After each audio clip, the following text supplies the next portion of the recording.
Hi guys, welcome to Crypto Insight. In these videos, I give you a rundown of what's happening in large cap crypto, and in particular, the options and volatility space.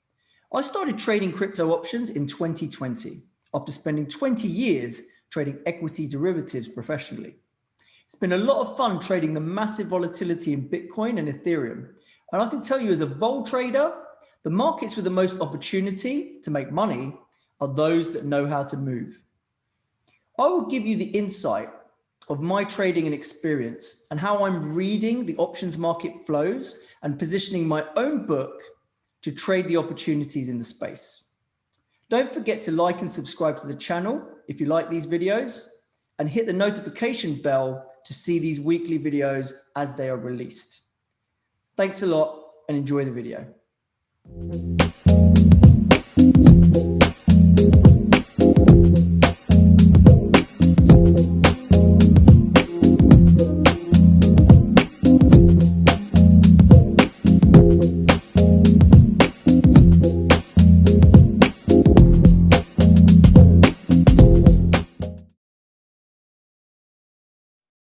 So crypto this week, big moves again. Obviously we had that big kind of flash crash that the market was consolidating from. Last week it was consolidating. It managed to pop its head back up to 48K on Bitcoin. Everything was looking rosy. And then obviously the macro sell-off happens on the back of Evergrande, and crypto is not immune to a macro sell-off, as we well know, right? So you had a move down to that support zone again of 42, 43.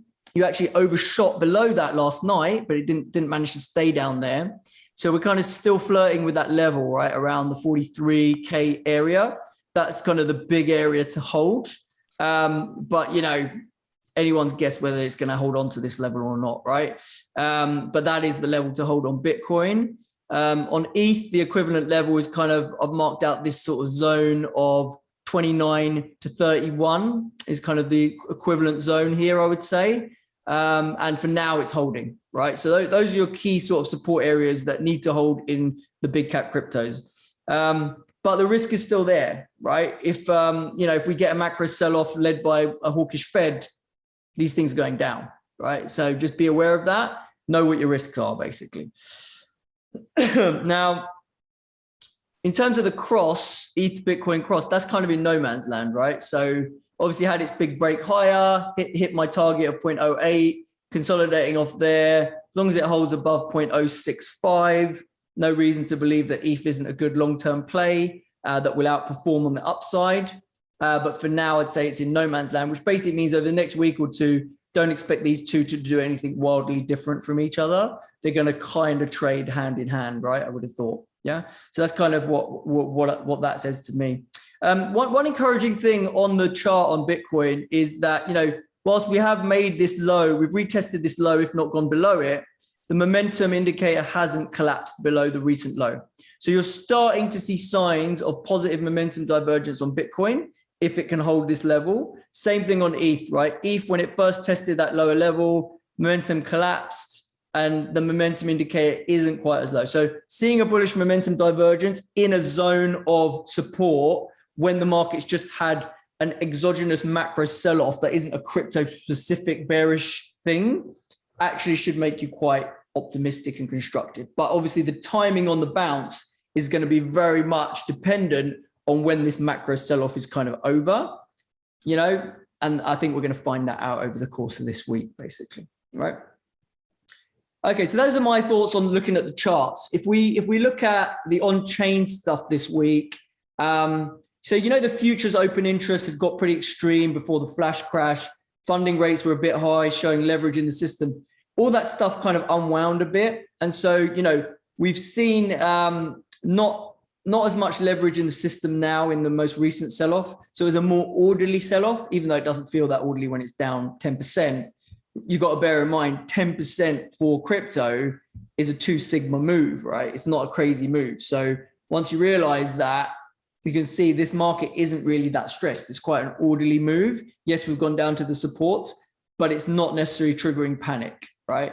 And from that, you can see, you know, the older coins on exchange, on chain, sorry, the older coins aren't really budging, right? So you're seeing hodlers unfazed by this, as you would expect. You know, hodlers aren't likely to really care unless we start heading back below 30K, I imagine. But we're definitely seeing that, whereas the younger coins are the ones that are more active, and we are seeing some losses being realized on that front. But, you know, as those losses are getting realized in this zone of support, the level's holding for now, right? So that's relatively encouraging, right? That those shorter term holders, those younger coins are liquidating and they're getting soaked up, basically. Okay. Exchange outflows continue to dominate, something we keep an eye on. Obviously, the more coins that are going off exchange is people locking them away in cold storage to like hold them for ages, or putting them into accounts where they can earn yield off them, and they're not just going to sell out of them quickly. So that's a positive dynamic generally. So we are seeing that. So when you see that, you don't think there's going to be a load of supply just hitting the market quickly and really turning this into a bear move, basically, right? So that's what we're seeing. And then finally, miner balances are rising slightly, showing that they're not rushing to lock in these price levels for the stuff that they're mining and getting the block rewards for, basically, right? So miners still believing in the idea that this cycle's got room to run, basically, right? And then, you know, they've got some funky models like Glassnode that are building. I don't know who's built the models or whatever, but called a thermocap, where they kind of quantify in monetary terms kind of the cost of mining all the Bitcoins that have ever been mined, and they're almost seeing that as a floor to the price, and they project that against the price, and then they do multiples of that thermocap to see where, if the price has kind of hit a resistance at certain levels or hit support at certain levels of that thermocap market cap, basically, right? And what's interesting to me on that model is on the upside, the thermocap of 64 times the thermocap has acted as resistance in the bull runs. And I think that kind of will equate to 80 to 100,000 in the price right now.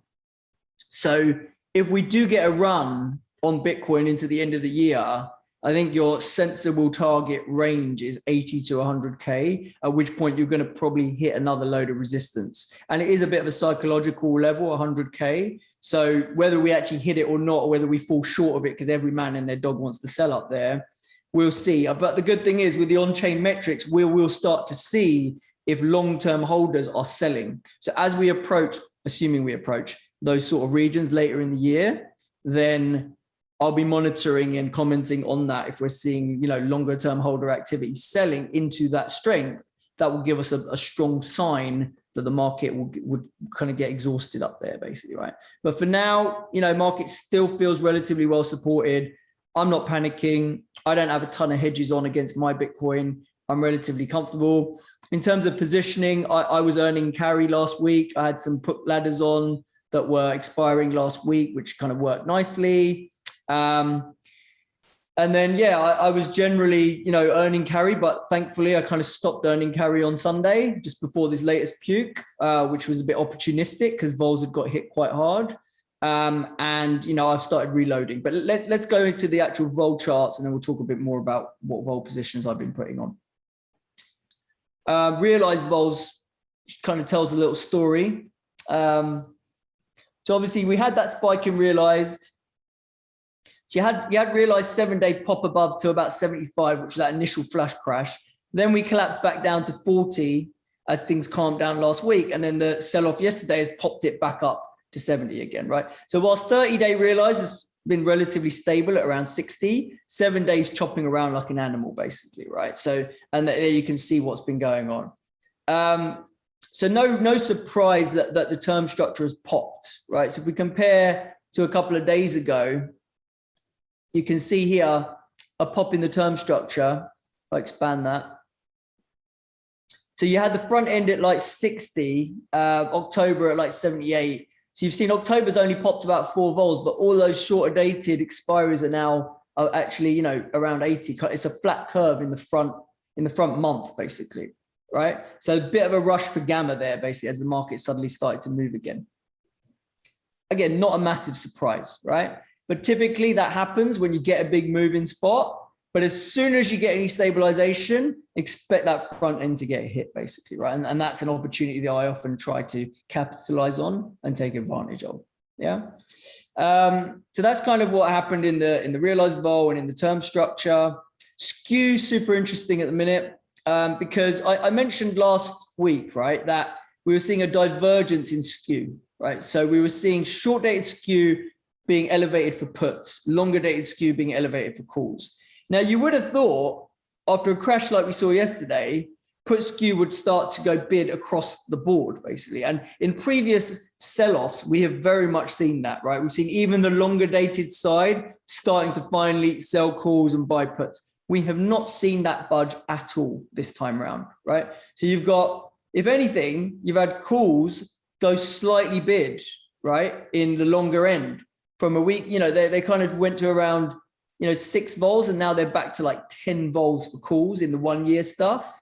And similarly in the 6-month stuff, they're like 8 vols for calls, which is pretty expensive in a market that's been crashing. Okay. So what that's telling you is that people who are buying the dip via call options are doing it in the long end of the curve, right? They're saying, we don't know how long it's going to take for the market to recover, but we're pretty damn confident that in 6 months to a year, we're higher, and we don't mind paying up and buying longer dated calls to express that view. That's what you're seeing. Whereas in the front end, you had put skew at around 5, 6 over in both 7-day and 30-day. That blew out to like nearly 20 vols for the 1 week and 10 vols for the 1 month. So very much in the next sort of 1 month, people are very nervous that this thing could keep going lower and they want the put protection. But going out 6 months and longer, it's all about calls. So a very, very different view on those 2 time horizons showing up in the way the skew is behaving in Bitcoin. Yeah.